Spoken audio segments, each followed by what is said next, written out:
नमस्कार, मैं हूं सौरभ शर्मा। दंगा लगातार दूसरे दिन हुआ। बंगाल में हुआ, बिहार में हुआ, महाराष्ट्र और गुजरात में भी हुआ। क्या दंगा होता है या कराया जाता है? हावड़ा में दंगे की ऐसी तस्वीरें सामने आई जो पहले देखी नहीं थी। इन वीडियोज में आवाजें भी हैं। जो पत्थर चल रहे थे उस वक्त की वीडियोज हैं। जब आग लगाने की कोशिश हो रही थी तब की भी तस्वीरें हैं। जब रामनवमी की शोभा यात्रा निकल रही थी उस वक्त पहला पत्थर किसने चलाया, वो वीडियो भी है। ममता बनर्जी कहती हैं दंगा तो एक धर्म के लोगों ने शुरू नहीं किया, वो लोग तो रोजे पर हैं।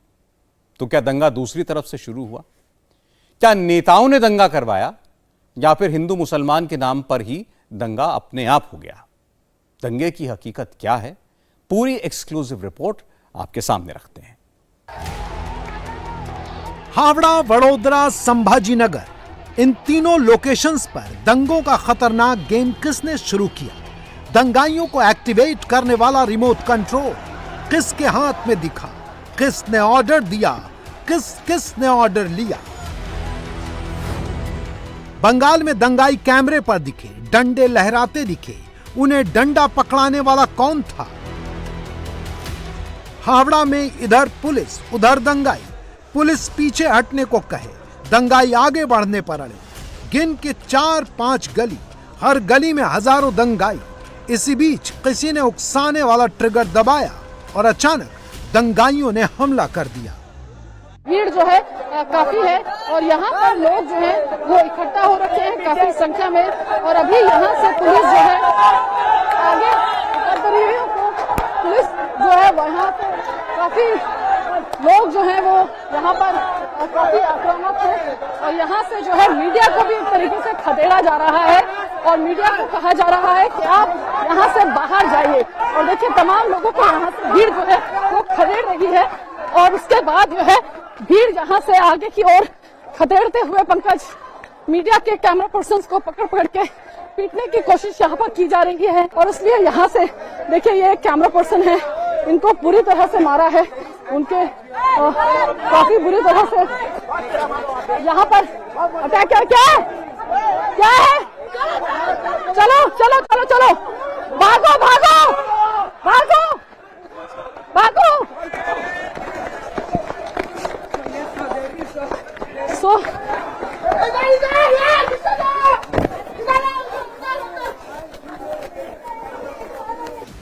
पुलिस आए तो जेब से रूमाल निकालो, चेहरे को ढको। दंगाइयों को पढ़ा लिखा कर भेजा गया। रामनवमी की शोभा यात्रा निकले तो मस्जिद की छत पर चढ़ो, पत्थरों से हमला करो और नीचे कूदो, ये बताकर भेजा।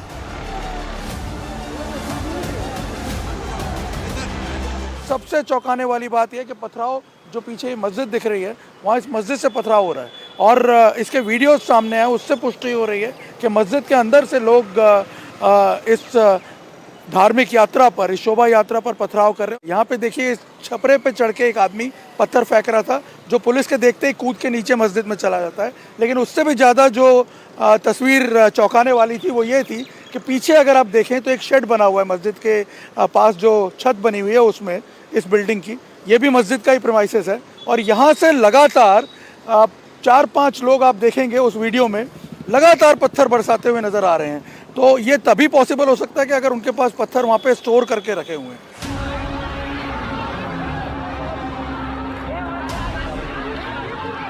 मुस्लिम इलाके में हिंदुओं का काफिला निकले तो गाड़ी को घेर कर अटैक करो, यह भी पहले से प्लान था।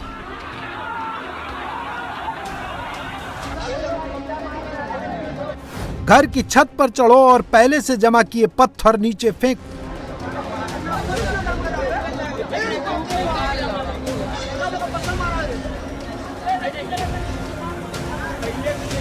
पुलिस वालों की मौजूदगी में पत्थर बरसे, लोग पिटे, लहूलुहान हुए। यह सिर्फ संयोग नहीं हो सकता, सब अचानक नहीं हुआ होगा। हो न हो यह स्क्रिप्टेड ही था। गिन लीजिए, देख लीजिए, पुलिस साथ में थी और दंगाई कितने थे।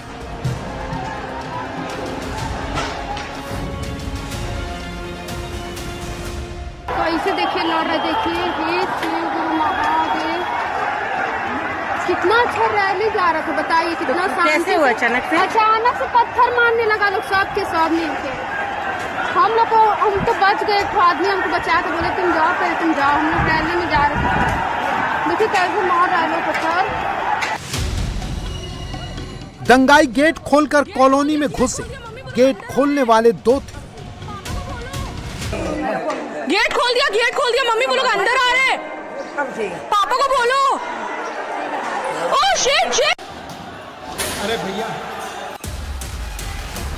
वीडियो का अगला फ्रेम देखिए। सैकड़ों की तादाद में दंगाई और उनके पीछे दो पुलिस वाले आराम से चहलकदमी करते नजर आए। दंगाइयों को रोकते नहीं दिखे। हर गली में, हर मोहल्ले में दंगाइयों के आगे एक तरह से पुलिस का सरेंडर तस्वीरें गवाह हैं। अब ये फ्रेम देखिए, एक दंगाई गाड़ियों को नुकसान पहुंचा रहा है।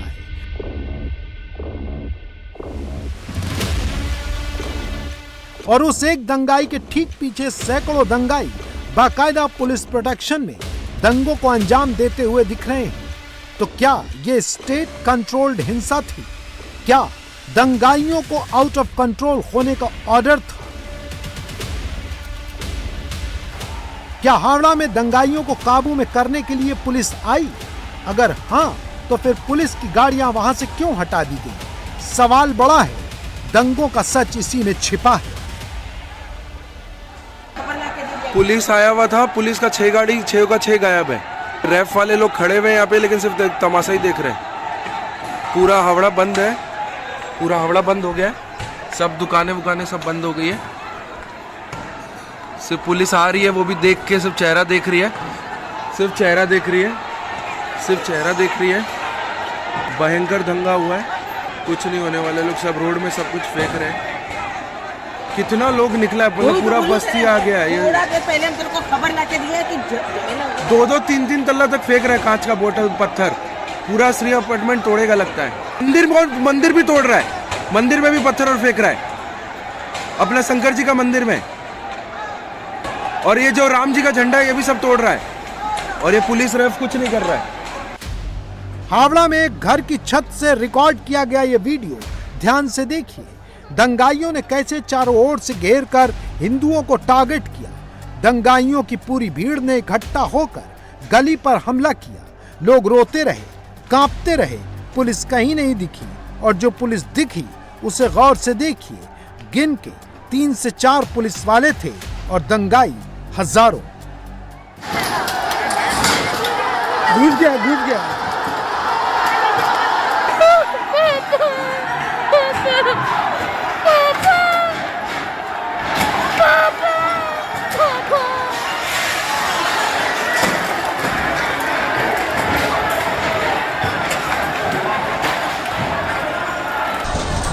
वो हिंदू का दुकान है पूजा का।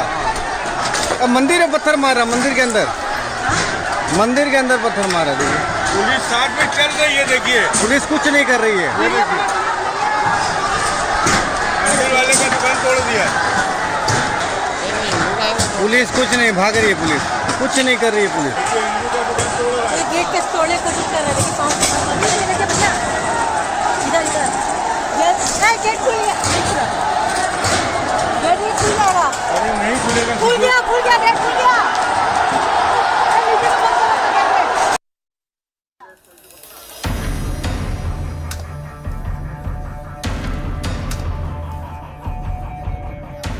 रामनवमी पर दंगों वाला खतरनाक गेम एक साथ कई जगह शुरू हुआ।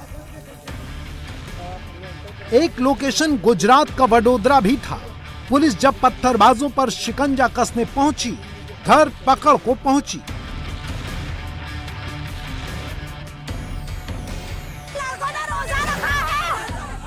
तो पुलिस को ही घेर डाला। दंगाइयों ने महिलाओं को ढाल बनाया। पुलिस को मारो, पुलिस पर पत्थर से हमला करो, ये तक कहा गया। सब ऑन कैमरा रिकॉर्ड हुआ।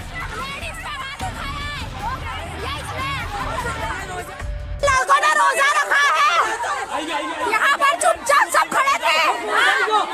किसी का बिगाड़ा नहीं है। देखो लेडीज का हाथ उठाया इसने। क्यों उठाया है? मारो ना, पत्थर मारो।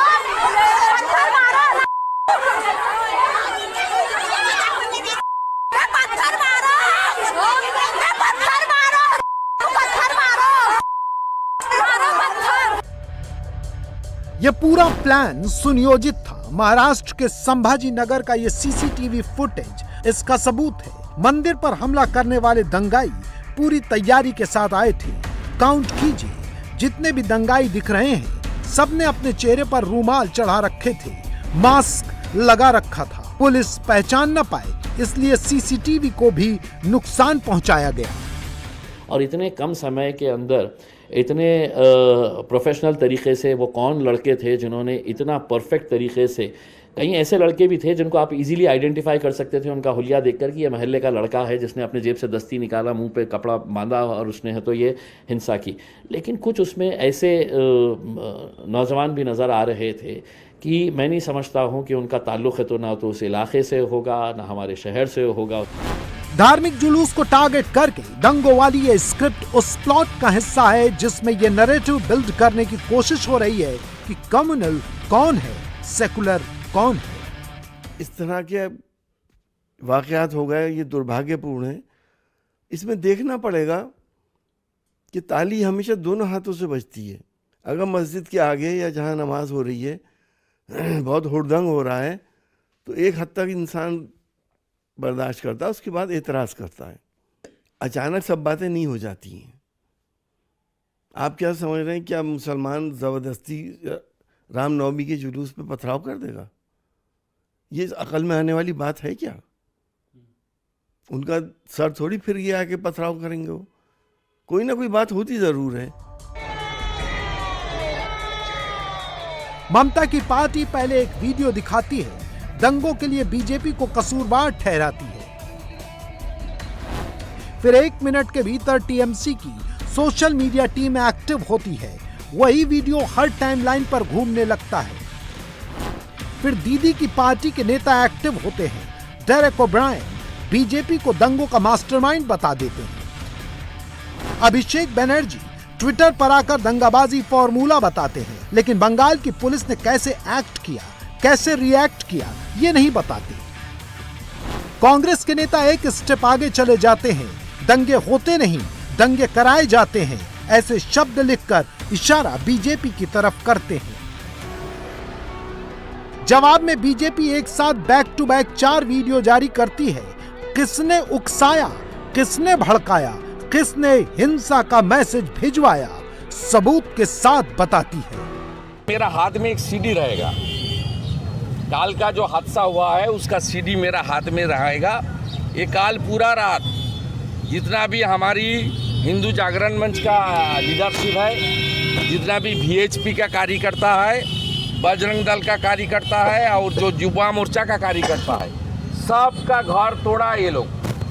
कल रात 12 बजे से शाम को भोर तक 4 बजे 5 बजे तक सब नेता का घर तोड़ा उसका अरेस्ट करने के लिए। मैं सीपी को सीडी उसका ऑफिस में भेज दूंगा, ये सीडी देख के आप कार्रवाई कीजिए। कुछ लोग ये बात अच्छी तरह जानते थे कि रामनवमी के दिन देश के कुछ इलाके ऐसे हैं जो हॉट स्पॉट हैं, जहां बस हल्की सी चिंगारी लगानी है और ये चिंगारी अचानक नहीं लगी। ये पूरा बवाल कोई रामनवमी के दिन शुरू नहीं हुआ। दंगों की पटकथा तो रामनवमी से 24 दिन पहले ही शुरू हो गई थी। काट छाट के वीडियो वायरल किए गए।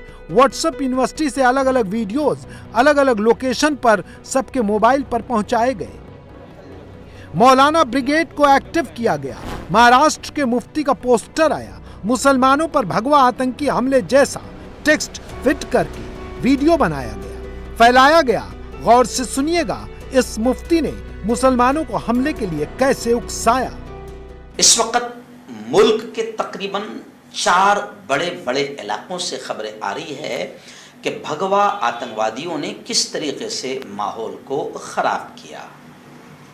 और मैं लगातार इस पर बोल रहा हूं कि अब 2024 का इलेक्शन बहुत करीब है और मुल्क में अब ऐसे हालात बड़े पैमाने पर बनाए जाएंगे, बन नहीं रहे हैं, बनाए जा रहे हैं। और ऐसे हालात बनेंगे, दंगे होंगे, फसाद होंगे, तो फिर किस पार्टी को इसका फायदा पहुंचेगा? मुझसे ज्यादा अब आप लोग होशियार हो चुके हैं। आपने पूरी खबर देखना, खूब शेयर करना। भगवा आतंकवादियों ने पथराव किया, सब कुछ किया, मगर पुलिस जब आई तो पुलिस का यह काम होता है कि पुलिस बाकायदा ईमानदारी के साथ कार्रवाई करे, मगर हर जगह से पुलिस की नीच और घटिया हरकतों की खबरें आ रही है। राहत इंदौरी का वो शेर मुझे याद आता है कि लगेगी आग तो आएंगे घर कई जद में। यहाँ पे सिर्फ हमारा मकान थोड़ी है। 2024 की घटिया कुर्सी के लिए और घटिया सत्ता के लिए मुल्क के अमन व अमान का खिलवाड़ मत करो, क्योंकि जब आग लगेगी और तबाही आएगी तो तुम भी नहीं बचोगे। मुस्लिम मोहल्लों में ऐसे पोस्टर्स रामनवमी से पहले ही पहुंचने शुरू हो गए। उनके मोबाइल पर नोटिफिकेशन आने लगे और टेक्स्ट क्या फिट हुआ? टेक्स्ट ये फिट हुआ कि ताकत है तो हमसे मुकाबला करके देखो। टेक्स्ट ये फिट हुआ कि पार्लियामेंट में आने वाले दिनों में कौन सा नारा गूंजेगा। कुछ नए, कुछ पुराने, सबको मिक्स करके खतरनाक नैरेटिव बिल्ड हुआ और सोशल मीडिया पर फैला दिया गया। ये लोग 5 साल हुकूमत का हिसाब बताकर 100 वोट नहीं ले सकते।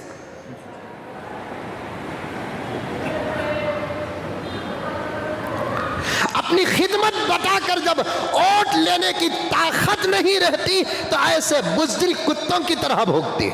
प्यारो मेरे भाइयों, इस मुल्क का धड़कता दिल मुसलमान है, इस मुल्क का धड़कता दिल मुसलमान है। मैं मुसलमानों से कहना चाहता हूं कि शबान की दुआएं मुस्तजाब हैं, रमजान की दुआएं मुस्तजाब हैं। दुआओं से जो हालात बदलते हैं वो तो जंगों से भी हालात नहीं बदलते। वो ताकत अल्लाह ने हमको अता की है, इस ताकत का इस्तेमाल करो, इंशाअल्लाह ताला हालात बदल जाएंगे।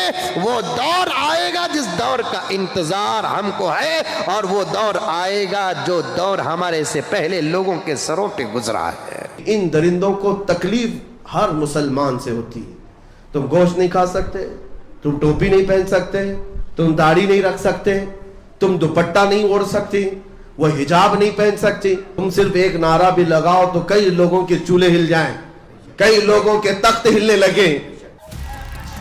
ये दंगों वाला इकोसिस्टम है जो पर्दे के पीछे रह के काम करता है, कभी सामने नहीं आता। इसमें सिर्फ 10 या 15 लोकल लेवल के छोट भैये नेता नहीं है, लोकल लेवल के दंगाई नहीं है, बड़े बड़े चेहरे हैं जो वोट बैंक के चक्कर में देश का बेड़ा गर्क करने पर तुले हैं। लोग रामनवमी पर शोभा यात्रा क्यों नहीं निकाल सकते? अगर ये डर है कि इसके उस पर कोई हमला करेगा तो हमलावरों को रोकना कि यात्रा को रोकना? यात्रा को रोकने का मतलब ये है कि हिंदू धर्मावलंबियों को अपने धर्म के परिपालन के अधिकार से वंचित किया जा रहा है।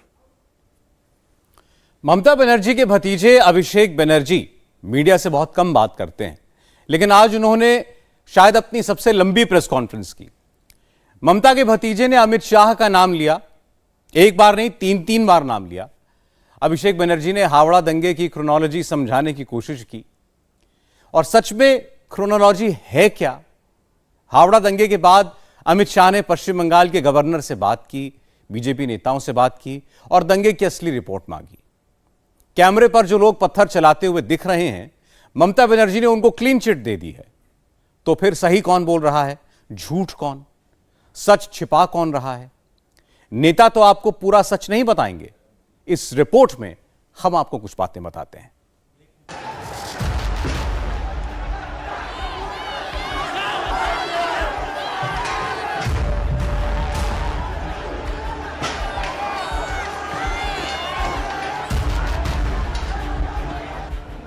हावड़ा का शिवपुर, ममता बनर्जी का इलाका, ममता बनर्जी का कॉरपोरेटर, ममता बनर्जी का विधायक, ममता बनर्जी का सांसद, ममता बनर्जी की सरकार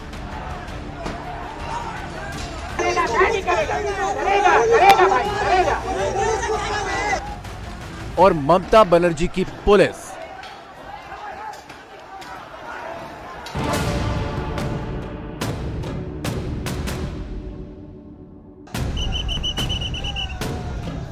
हावड़ा के शिवपुर में लॉ एंड ऑर्डर मेंटेन रखना ममता की ही जिम्मेदारी है,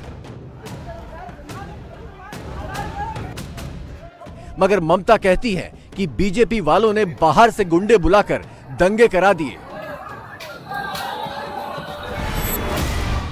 24 घंटे का दंगा और 24 सेकंड के 2 video. Video number 1,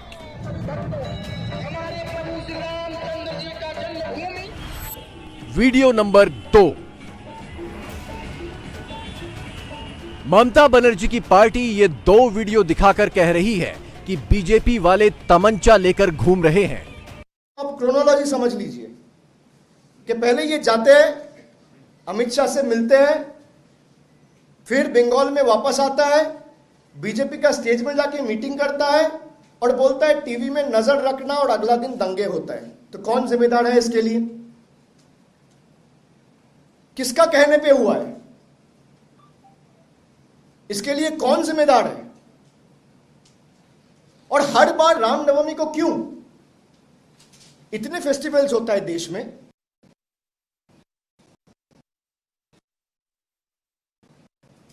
Durga Puja होता है, दिवाली होता है, होली होता है, हर एक पर्व हम लोग मनाते हैं खुशी से, प्यार से। ये तोड़फोड़ का जो राजनीति है ये खाली रामनवमी में क्यों होता है? कभी राम का पूजा कोई पिस्तौल लगा के करता है क्या, या डीजे बजा के करता है? अभिषेक बनर्जी ने जो क्रोनोलॉजी 3 बार समझाई उसमें 3 डेट हैं। 27 मार्च को शुवेंदु अधिकारी और अमित शाह की मीटिंग हुई। 29 मार्च को श्याम बाजार में शुवेंदु अधिकारी ने बीजेपी की मीटिंग ली और 30 मार्च को रामनवमी के दिन हावड़ा में दंगे हो गए। Students and teachers who were protesting against Manrega in Delhi, they were mercilessly dragged by Delhi police, which comes under the MHA, which is being headed by Amit Shah. So when Amit Shah does it, it is very good. And when Mamata Banerjee is acting proactively to act on the behest of, the people of West Bengal to maintain peace, how can that be problematic for the people in BJP? I fail to understand. सच इतना ही नहीं है। हावड़ा में पहले रामनवमी के दिन दंगा हुआ। हावड़ा में जब रामनवमी का जुलूस निकल रहा था तब वहां पेट्रोल बम चले, आगजनी हुई।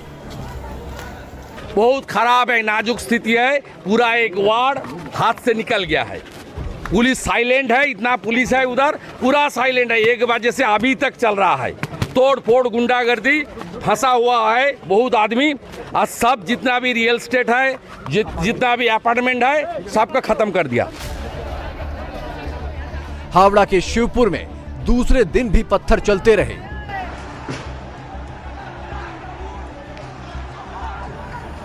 जुमे के दिन मुस्लिम मोहल्ले में डंडे चले, पथराव हुआ। मोहल्ले में वर्चस्व कायम करने की लड़ाई हुई। इस दौरान हावड़ा पुलिस का एक्शन कम दिखा, ममता का बयान ज्यादा आया। देश से हटाना है, कुर्सी से हटाना है, चेयर से हटाना है, और अपोजिशन पार्टी को इकट्ठा होकर लड़ना है, कामयाबी का साथ लड़ना है, सारे पड़ोसी का साथ लड़ना है, और बीजेपी को कुर्सी से हटाना है। हावड़ा दंगे के दौरान ही ममता ने मोदी के खिलाफ एक ग्रैंड अलायंस बनाने के लिए इनविटेशन निकाल दिया। ममता की इनविटेशन लिस्ट में पहला नाम तमिलनाडु के मुख्यमंत्री स्टालिन का है। दिल्ली के मुख्यमंत्री अरविंद केजरीवाल भी ममता की गेस्ट लिस्ट में शामिल हैं। इसमें तेलंगाना के सीएम केसीआर का नाम भी है।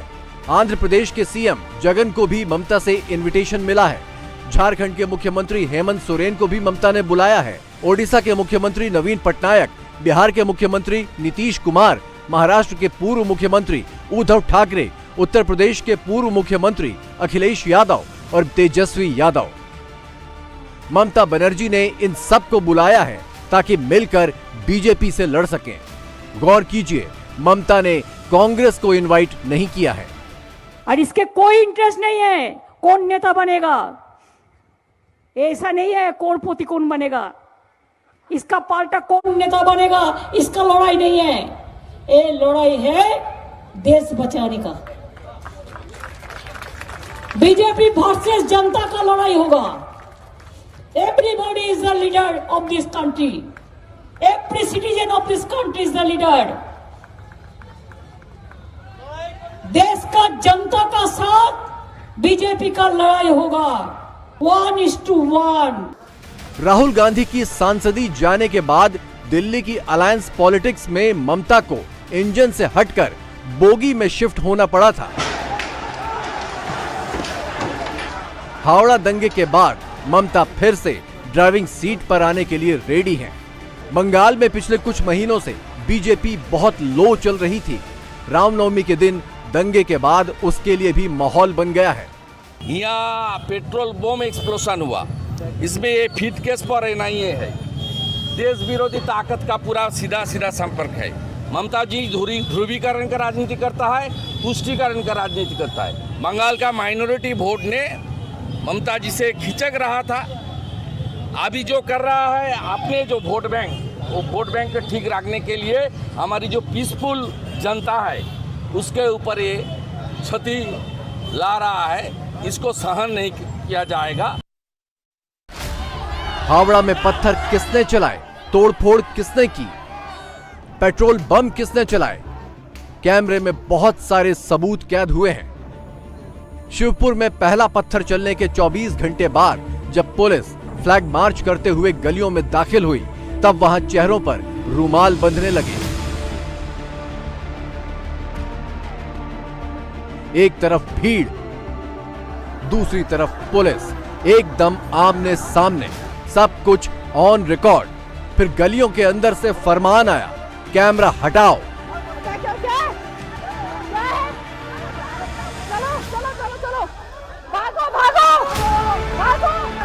और मीडिया को वहां से खदेड़ दिया गया। जिन्होंने हटने में पल भर की देरी की, उन पर पत्थर चल गए। जुलूस शांतिपूर्ण जाए, क्योंकि रमजान का महीना है। तुष्टीकरण का हद जिस समय से उनका बयान आया उसके बाद ही बंगाल में तोड़फोड़ शुरू हुई, आगजनी हुई। बंगाल को ममता बनर्जी ने ऐसा माहौल क्रिएट कर दिया है जैसे इस्लामिक स्टेट हो। आज तो बंगाल को देख करके, बंगाल की तुष्टीकरण को देख करके पाकिस्तान और बांग्लादेश का भी जो कट्टरपंथी हैं वो भी शर्मसार हो गया है।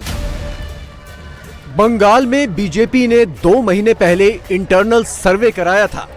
इस सर्वे में बंगाल की 42 लोकसभा सीटों में से 24 सीटें बीजेपी के लिए मुश्किल दिख रही थीं। ये सीटें हैं Asansol, Malda South, Krishnanagar, Bolpur, Birbhum, Mathurapur, Jaynagar, Diamond Harbour, Jadavpur, Kolkata North, Kolkata South, Dumdum, Uluberia, Howrah, Sreerampur, Kanthi, Tamluk, Ghatal, Bardhaman, Arambagh, Jangipur, Baharampur, Barrackpore और बारासात। यानी खुद बीजेपी मानती है कि हावड़ा और उसके आसपास की सीटों पर भगवा फहराना अभी मुश्किल है। 2019 में हावड़ा सीट पर तृणमूल के प्रसून बनर्जी 1,03,695 वोट से जीते थे। बीजेपी के रांतिदेव सेनगुप्ता यहां नंबर 2 पर थे। सिक्के का दूसरा पहलू भी है। 2014 में हावड़ा सीट पर बीजेपी को 22.1% वोट मिले थे। 2019 में बीजेपी को 38.7% वोट मिले, यानी 16.6% वोट का शुद्ध मुनाफा। क्या ममता बनर्जी बीजेपी के इस राइज से घबराई हुई हैं या उनका कैलकुलेशन कुछ अलग है? हावड़ा के शिवपुर में जहां दंगा हुआ, उस विधानसभा सीट पर भी ममता की पार्टी का ही कब्जा है। क्रिकेटर से नेता बने मनोज तिवारी शिवपुर से तृणमूल के विधायक हैं। 2021 में उन्होंने ये सीट 32,000 वोट से जीती तो ममता बनर्जी ने उनको मंत्री भी बनाया। 2021 विधानसभा चुनाव से ठीक पहले ममता बनर्जी ने सॉफ्ट हिंदुत्व कार्ड खेला था। तब वो मंदिर मंदिर जाती थीं, रैलियों में चंडी पाठ करती थीं। तो फिर आज बीजेपी ये क्यों कह रही है कि ममता बस 33% मुस्लिम वोट की फिक्र करती हैं? राम का पूजा होते हैं, सब लोग ऐसे ही जाते हैं। और बार बार ममता बनर्जी बोला कि मुस्लिम का जो एरिया है वहां पे मत जाओ। ये क्या बात है? जैसा पुराना जो कश्मीर 70 साल का जो कश्मीर हम लोग देखा कि वहां पे भी पाकिस्तान का फ्लैग था, ऐसा क्या बंगाल होने वाला है? और बंगाल में हमको परमिशन लेना पड़ेगा कि मुस्लिम एरिया में हमको जाना नहीं चाहिए, मुस्लिम एरिया में हिंदू लोग नहीं जाएगा, हिंदू एरिया में मुस्लिम लोग आएंगे, अटैक करेंगे, ये चलेगा? ममता बनर्जी 48 घंटे से धरने पर बैठी हैं। वो कहती हैं हावड़ा का दंगा हिंदू ने नहीं किया और मुसलमान तो दंगा कर ही नहीं सकता क्योंकि रमजान चल रहा है। ममता के मुताबिक मुसलमानों के रोजे चल रहे हैं। इन दिनों मुसलमान 5 वक्त की नमाज पढ़ रहे हैं और रमजान के दौरान कोई मुसलमान दंगा नहीं करता। রামনবমীর নামে শোভাযাত্রা করে এলাকার শান্তি শৃঙ্খলা সভ্যতা নষ্ট করার যে নিদর্শন, কোনো পুলিশ পারমিশন ছাড়া, আমি এই লাইনটা স্ট্রেস দিয়ে বলছি, তার কারণ আমি তথ্য পরিসংখ্যান হাতে নিয়ে কথা বলছি। সেই তথ্য পরিসংখ্যান আপনাদের তুলে দেবো আজকে সাংবাদিক বৈঠকের পরে, যে পুলিশের তরফ থেকে কোনো পারমিশন ছিল না। बंगाल में बीजेपी और तृणमूल एक साथ एक्टिव हुई हैं और कांग्रेस हक्की बक्की है। इसकी क्रोनोलॉजी को पीछे से समझते हैं। बंगाल का सबसे हाल का चुनाव था एक उपचुनाव। मुर्शिदाबाद के सागर दिघी उपचुनाव में जहां 65% मुसलमान हैं, वहां भी तृणमूल कांग्रेस हार गई। कांग्रेस और लेफ्ट के कैंडिडेट ने सागर दिघी जीत लिया। मुहर्रम का शोभा यात्रा हिंदू मोहल्ले से खूब जाता है, कोई गड़बड़ नहीं होता है।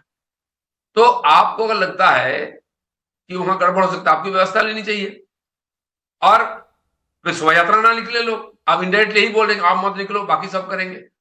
आप सरकार में है, लोगों ने आपको जिम्मेदारी दी है सुरक्षा की, आप उसको नहीं करेंगे और दूसरों पर आरोप लगाएंगे। मुझे शक होता है कि इसलिए सरकार जानबूझ के करा रही है कि आजकल मुस्लिम वोट उनके हाथ से खिसक रही है। अभी मुर्शिदाबाद में जो उपचुनाव हुआ उसमें बुरी तरह हारे मुसलमान, मेजोरिटी 60-70% जो वोटर्स है उन्होंने नहीं दिया। शायद उनको थोड़ा सा घबरा धमका करके अपने साथ लाने के लिए एक साजिश चल रही है, नहीं तो कोई कारण नहीं था इसका करने के लिए। यहाँ के लोग कोई अशांति नहीं चाहते हैं। अशांति, लड़ाई झगड़ा दंगा होने से क्या होता है हम देख रहे हैं सारा दुनिया में, यूक्रेन और रशिया का लड़ाई में। तो आज लोग सजग है, सतर्क है, जानते हैं। लेकिन मुझे लगता है कि इस सरकार की ये मंसूबा है कि इस प्रकार टेंशन करके राजनीतिक लाभ लिया जाए। 2 मार्च की वही तारीख थी जब ममता बनर्जी ने देर रात अपने घर पर तृणमूल के मुस्लिम नेताओं की मीटिंग बुलाई थी और उसी दिन दीदी ने कांग्रेस से किनारा करने का ऐलान किया था। मार्च बीतते बीतते हावड़ा में दंगा हो गया। लास्ट टाइम तो जहां पे हावड़ा में हुआ था वही सेम जगह पे इस टाइम में हुआ और तृणमूल काउंसिलर के नेतृत्व में लास्ट टाइम हुआ था और कोई अरेस्ट नहीं हुआ था, कोई अरेस्ट नहीं हुआ था। और पुलिस एडमिनिस्ट्रेशन पास खड़े होके देखते हैं, मतलब पुलिस एडमिनिस्ट्रेशन तो तृणमूल का पार्टी ऑफिस बन गया। हावड़ा दंगे के तुरंत बाद ममता ने मोदी का नाम लिया और अगले दिन अभिषेक बनर्जी ने अमित शाह का नाम लिया। मकसद सिर्फ एक है, दीदी चाहती है कि जिस तरह संसद की सदस्यता के मुद्दे पर पूरे विपक्ष ने राहुल का साथ दिया, उसी तरह दंगे के मुद्दे पर विपक्ष उनके पीछे आकर खड़ा हो जाए।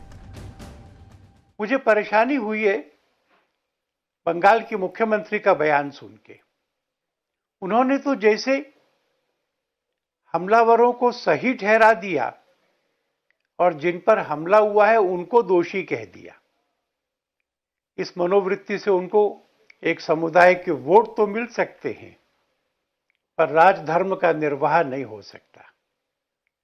हम देश भर में इस बात के लिए मांग भी करेंगे, प्रयत्न भी करेंगे, संघर्ष भी करेंगे कि जिन लोगों ने हमला किया है उनको पहचाना जाए, गिरफ्तार किया जाए, जल्दी मुकदमा कायम हो, उनको दंगा गुजरात के वडोदरा में भी हुआ।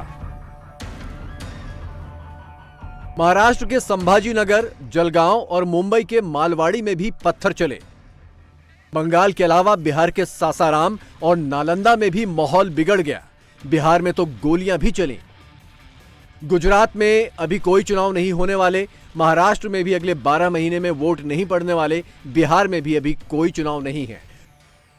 कॉमन थ्रेड 3 है: रामनवमी, बीजेपी और मुस्लिम मोहल्ला। ममता बनर्जी इसी कॉमन थ्रेड को पकड़कर चल रही हैं, लेकिन उन्हें मालूम है कि 24 का चुनाव हिंदू मुसलमान होगा तो बीजेपी को बेनिफिट हो जाएगा। इसीलिए वो मुसलमानों को भी साथ रखना चाहती हैं, हिंदुओं को भी नाराज नहीं करना चाहती और बीजेपी के खिलाफ सबको अपने पीछे कर लेना चाहती हैं। इंडिया टीवी हर वक्त हर जगह डाउनलोड करने के लिए सर्च करें India TV news Google play store या ऐप स्टोर पर।